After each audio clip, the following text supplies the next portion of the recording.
Yo, coucou YouTube, j'espère que tu vas bien. Aujourd'hui, on se retrouve pour une nouvelle vidéo sur Wathan Wave. En effet, aujourd'hui, on va se retrouver pour parler de la version 2.4 du jeu, puisqu'en effet, cette dernière donc, sera disponible très prochainement et elle sera disponible donc le jeudi 12 juin 2025. Et on va voir tout ce qu'on peut attendre, tout ce qu'on peut s'attendre dans cette mise à jour. Avant de commencer, n'hésite pas à t'abonner, mettre ton petit pouce bleu, ça soutient énormément, et activer la cloche de notification pour être au courant de prochaines vidéos dès que celles-ci seront disponibles. Et sur ce, on va parler de cette mise à jour. On a eu de grosses annonceurs du live qui nous ont bien hypé et on va voir ça dans cette vidéo. N'hésite pas à me dire ce que t'en penses dans l'espace commentaire et on y va, c'est parti. On va parler de la version 2.4. Tout d'abord, quand la version 2.4 donc, sera disponible, tu vas pouvoir récupérer donc via tes mails donc une multi offerte. Donc ça c'est plutôt cool. Ça va nous permettre de d'avoir un petit peu de la ressource pour invoquer sur Cardzedia ou bien sur Lupa. On aura, il y a également trois codes que tu peux rentrer via les paramètres comme d'habitude. Et chaque paramètre est compte promotionnel.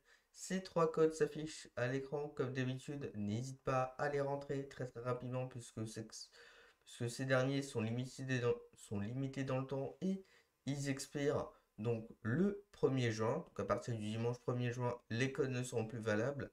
Ça va te permettre donc de bien te préparer encore une fois pour Cartesia ainsi que Lupa. Parce que tu vas pouvoir donc récupérer jusqu'à 300 poly, donc jusqu'à 300 Astrid plutôt. Et voilà. Aussi, dans la version 2.4, on va avoir une nouvelle zone qui sera disponible. Il sera donc ce sera la zone Septimon. En soi, Septimon, il s'agit donc d'une cité-état qui est située donc dans de la ville donc de Renatita. Et entre cette ville et cette cité-état, c'est un petit peu spécial, puisqu'en effet, donc les PNJ, donc les personnages non jouables, enfin en soi tous les villageois à Rinacita, donc ils ont confiance en la sentinelle, ainsi que cette confiance disparaît avec les cités-états, donc Septimon. Ensuite, donc, dans Septimon, on va pouvoir assister à des sortes de jeux, donc entre gladiateurs où les participants vont combattre avec leur écho et on va pouvoir tout naturellement rencontrer Lupa. On va voir de nouveaux actes dans l'histoire qui seront disponibles lors de la version 2.4. Bon, évidemment, ça on pouvait s'en douter puisque dans cette mise à jour, on a un petit peu trop rien. Enfin, c'est un petit peu vide, c'est surtout une mise à jour donc, de transition plutôt, en dehors de l'anniversaire. On va voir donc de nouveaux actes. L'acte 5 avec Ombre de la Gloire. On va pouvoir donc participer donc aller à Septimon et participer au combat de gladiateurs, ainsi que l'acte 6, Flamme au cœur. Donc c'est plutôt intéressant avec l'acte 6, c'est que tu vas pouvoir avoir un doublon complémentaire pour le personnage donc Aéro, pour le nomade Aéro, et donc en gros dans l'intrigue de l'acte 6 où tu devras trouver donc le cerveau derrière l'histoire de cette quête principale. Et voilà. Sinon, maintenant, on a un petit peu plus de détails sur Cartesia, puisqu'en effet, j'ai déjà fait une vidéo sur la chaîne avec mes premières impressions donc, du gameplay, parce qu'on n'avait pas tellement d'autres informations, mais celle-ci, on en a d'autres. Parce qu'en soit, Cartesia sera un personnage, donc EPI 5 étoiles aéro, donc elle sera un personnage, donc main DPS, qui va pouvoir changer, puisqu'en effet, cette personnage-là, elle a deux formes. Elle a sa forme donc Cartesia, donc la forme jeune, et la forme Fleur de Lys, qui est un petit peu la forme adulte. Elle va pouvoir utiliser donc l'érosion aéro, donc tu sais les deux terreaux que tu peux avoir via le nomade aéro ou bien Chiakona qui va pouvoir les utiliser et elle va utiliser cette érosion aéro donc pour augmenter ses dégâts et elle va pouvoir également le contrôler. En combat, elle va pouvoir invoquer 3 épées qui vont permettre d'attaquer les ennemis et il y a quelques compétences qui vont pouvoir appliquer sur ces derniers de l'érosion aéro. Quand il déclenche son dernier coup de l'attaque normale, donc sa compétence résonatrice et son attaque lourde vont permettre encore une fois d'invoquer donc ces 3 épées. Et également, quand tu fais des attaques plongées, tu vas pouvoir consommer ces épées ainsi que d'augmenter les dégâts d'attaque avec Cardesia. Après, donc, ta libération résonatrice. Bon, comme on avait vu dans la vidéo précédemment, encore une fois, donc n'hésite pas à checker la vidéo I en haut à droite de cette vidéo. Donc, on avait vu que sous la forme de l'ultime, tu avais la forme beaucoup plus adulte, donc la forme de fleur de lys. Et donc dans cette forme, tu vas pouvoir absorber ces épées de l'ombre pour augmenter les effets de la maîtrise de l'érosion aéro. Aussi, de plus, tu vas pouvoir maintenir de manière indéfinie donc l'autre forme, donc fleur de lys, en fonction donc, de certaines conditions. Et donc, tu vas avoir la capacité de marcher sur l'eau. Voilà, on aura évidemment l'arme signature. On parlera donc du personnage qui sera disponible, dont on en parlera un petit peu plus tard. Sinon, on va parler de Lupa. Lupa sera un personnage, donc fusion 5 étoiles sera une lancière qui va avoir une capacité donc d'attaquer les ennemis à mi-hauteur et avec la compétence résonatrice, il va permettre de les attaquer depuis l'air. Cela va permettre également d'améliorer sa compétence résonatrice. Et en soi, quand tu vas pouvoir attaquer tes ennemis à mi-hauteur, tu vas gagner son forté. En accumulant ce dernier, tu vas pouvoir améliorer ton attaque lourde à mi-hauteur et avoir un état, donc la foi du loup. Dans cet état, il pourra déclencher une autre capacité qui va s'appeler Danse avec les loups. Donc au moment si on change de perso et donc Lupa va pouvoir rester sur le terrain, elle va pouvoir attaquer lors des ouvertures. De plus, quand notre personnage utilise son ultime, donc sa libération résonatrice, euh, donc Lupa va pouvoir coopérer pour attaquer les ennemis ensemble. Donc après la libération résonatrice, tu vas pouvoir obtenir un état flamme, tu vas pouvoir obtenir l'état flamme du loup beaucoup plus rapidement. On aura éventuellement son arme signature. Donc là, on a vu les deux personnages, donc Lupa et Cartesia. Donc Cartesia qui a l'air peut-être un full personnage GPS. Et après Lupa, c'est un petit peu compliqué puisque la majorité de son kit, ça fait d'elle plutôt un personnage de type support, on va pas se mentir. Ensuite, alors, on aurait évidemment son arme signature qui serait disponible. Encore une fois, on en parlera un petit peu plus tard dans la partie des bannières. Aussi, je te dirai mon avis donc, sur les bannières qui ont été confirmées. Ensuite, on aura une capacité lors de ces petits monts quand on sera dans cette zone. L'armure du héros qui va permettre d'éliminer les obstacles et donc nous permettra d'avancer. Également, on aura de nouveaux échos qui seront disponibles. Comme en soi, on est à Rinasita. C'est la vie des échos, donc let's go. Un écho qui va pouvoir booster le moral des gladiateurs qui s'appelle Tada. Après, donc des serpents spectraux, Avoc ainsi que Fusion. Après, donc d'autres échos, Divotis Fresh, Pilgrim Shell ainsi que le Karazor, le cauchemar donc, de Kelpie ainsi que, c'est tout donc concernant les échos. On va voir également deux nouveaux ennemis qui seront disponibles. Donc sans doute qu'on va pouvoir les découvrir lors de l'histoire, donc lors de l'histoire principale. Le lion de la gloire, les embers donc de gloire. Aussi on aura deux nouveaux effets de sonate. Donc tu sais c'est des effets donc, sur tes artefacts. On a un qui va être beaucoup plus centré autour de l'aéro. Parce qu'en effet, le premier va permettre donc, de buff ton taux critique et donc des dégâts aéro quand le personnage attaque des ennemis donc affectés par l'érosion aéro. Donc ça c'est plutôt cool puisqu'en soi on a un personnage support actuellement qui est Shakona qui va pouvoir appliquer donc de l'érosion aéro ou bien ton nomade Avoc. Enfin ton nomade aéro plutôt pardon. Et donc comme ça après donc tu vas pouvoir full DPS avec Cartesia donc c'est très très cool. Et donc tu as le nouveau set qui va permettre d'avoir un bonus additionnel quand tu vas faire des dégâts de libération résonatrice des personnages. Donc le deuxième set sera très très bien en soi quand tu vas utiliser Lupa. Ensuite, on va parler en termes de bannières. Bon, la première bannière, malheureusement, elle n'est pas très folle. Il s'agit donc de la bannière de Cartesia, Alto, Beishi ainsi que Yuhu. Donc cette bannière elle est pas très folle puisque déjà Alto il bénéficie sur aucun personnage. En effet avec Jian qui est un personnage donc aéro qui pourra bénéficier de Alto mais bénéficie plutôt que Mortify.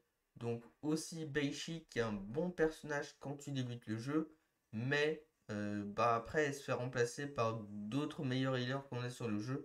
Notamment on a actuellement de Brent, on a aussi Contarella, on a aussi donc Shorekeeper donc la gardienne de souvenir, ou bien on a aussi Verina.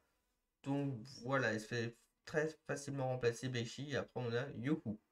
Donc aussi avec cette bannière, on aura la bannière arme qui sera disponible. En termes de bannière P2, on aura donc Lupa, Shishia, Taoshi et Sanwa. Donc cette bannière, elle se démarque par Sanwa qui est un personnage donc, qui est très très fort sur le jeu. Et voilà. Aussi, comme cette mise à jour, elle arrivera en plein été, on va voir deux nouveaux skins qui ont été confirmés. Le skin de Shangli ainsi que le skin donc, de Carlotta qui seront disponibles par le shop, c'est-à-dire en payant avec de l'argent réel. Bon, après, je te conseille pas trop parce que juste ces skins, ça améliore le visuel du personnage. On aura aussi l'aspect Eco Premium. Donc ça, c'est pareil, tu peux l'avoir via le shop. Ensuite, on va voir l'event All Out. Donc en soi, dans cet événement, tu vas construire. Donc en fait, c'est un petit peu comme le jeu de cartes de Genshin Impact, donc de l'invocation des sets. Parce qu'en soi, avec ce mode-là, il s'agit donc plutôt d'un event jeu de cartes où avec tes cartes, tu vas construire une équipe d'écho pour attaquer, donc pour affronter tes adversaires. Et aussi, lors de cet événement, tu vas pouvoir récupérer un écho fantôme qui sera offert. Ensuite, on aura un nouvel endgame. Et oui, un nouvel endgame qui sera disponible sur WoW. Il s'agit donc d'un nouvel event permanent. La bannière ne tombe jamais. Aussi, si jamais tu n'as pas fini cet événement lors de la version 2.4, après que celle-ci se termine, pas de souci, donc ne t'inquiète pas, tu vas pouvoir encore y participer de nouveau en accédant donc, tu sais, à la page de l'événement permanent et relever à nouveau les défis. Donc en quoi consiste cet événement? La bannière ne tombe jamais. En soi, ce sera divisé en plusieurs zones. Tu devras affronter des ennemis et améliorer donc ton niveau d'essai ainsi que les capacités de tes personnages. Les bannières principales donc seront gardées par des ennemis plus puissants. Aussi, tu obtiens d'autres boosts en utilisant quelques capacités un petit peu complexes comme le contre-attaque et le contre de l'esquive afin de gagner des combats. Et aussi, donc, lors de cet événement, on va pouvoir remporter un nouveau titre donc qui sera ah non, ça c'est dans un autre event. My bad. Pardon, je me gourre un petit peu des events, mais c'est pas grave. Ouais. Donc ça, cet event, voilà, donc ça va être plutôt pas mal. Aussi, tu vas pouvoir affronter et vaincre des ennemis très très puissants. Donc avec cette technique, sans même avoir besoin d'améliorer ton niveau d'essai. Ensuite, on a quelques événements donc d'exploration. Un event exploration de Septimon. L'événement découvrir le passé de héros, où tu prends quelques photos, ainsi que l'événement voyage Atlas. On aura également le retour de le projet Lolo qui sera disponible.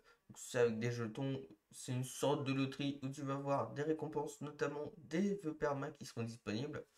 On va voir bien sûr un nouvel hologramme tactique qui sont disponibles. Donc c'est ce qui est plutôt cool. Ça encore une fois, bon, c'est le mode qu'on a l'habitude hein, sur Weather Wave. Il s'agit donc d'un mode perma, donc l'hologramme tactique, ainsi que après, donc c'est le mode crise virtuelle. Et c'est dans ce mode-là où en gros tu vas affronter avec des personnages à l'essai, donc des ennemis. Et dans ce mode-là, tu vas pouvoir avoir un nouveau titre qui sera disponible. Voilà. Maintenant, on va voir les fonctionnalités donc des QoL qui seront disponibles. Donc les changements de qualité de vie sur le jeu, notamment une fonction de filtre photo. Sur PC, il va y avoir une amélioration donc des interactions avec des éléments visuels et également un mode focus qui va permettre de suivre la quête sans être bloqué. En soi, c'est un petit peu comme Genshin. Comme Genshin Impact, on a ce mode qui a été rajouté récemment. Bon, c'est pareil sur WoW. Parce qu'en soi, donc auparavant, il y a certes, quand tu débutes certaines quêtes, donc quand il y a d'autres personnages qui sont occupés avec d'autres quêtes, ils te bloquent la quête en cours. Donc comme ça, avec ce mode focus, hop, tu vas pouvoir bien suivre cette quête. On a également une autre fonctionnalité de Genshin Impact qui va être ajoutée sur Weather Wave.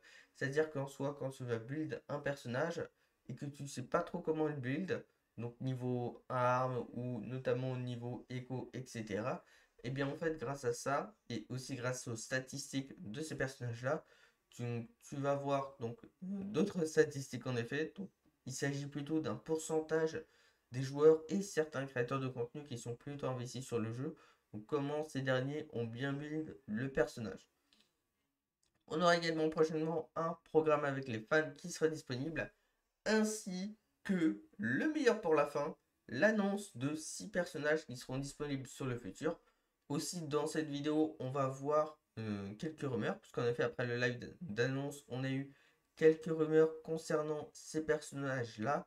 Aussi, c'est à prendre avec de grosses pincettes, et ce que je vais dire, ça ne va pas être confirmé. Donc c'est pas encore confirmé officiellement par les développeurs de Weather Wave, mais voilà.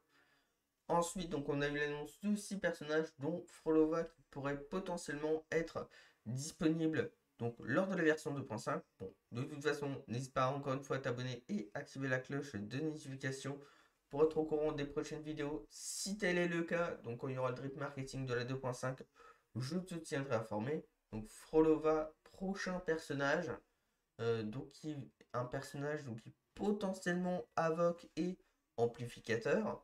Ensuite, on va voir potentiellement en 2.6 Augusta, un personnage donc, qui pourrait être électro et lancière. En même version de. On pourrait avoir donc Luno qui serait un personnage gantelet. Ensuite, en 2.7, Yuan. Peut-être en 2.7 également Galbrena qui serait un personnage d'élément fusion. Et peut-être en 2.8 Shiza qui serait un personnage donc, de nouvelle fédération. Voilà, c'est tout concernant la version 2.4. Bon, trop hype puisque on a eu de grosses annonces qui nous ont été dévoilées lors de cette version de Wave. Et ouais, les devs nous ont bien. J'espère que cette vidéo t'a plu. N'hésite pas à mettre un like si c'est le cas, à t'abonner, à activer la cloche de notification et n'hésite pas à rentrer les codes assez rapidement. Ils expirent et ils sont limités dans le temps. Sur ce, merci d'avoir suivi cette vidéo. On se dit à plus. Allez, bye YouTube.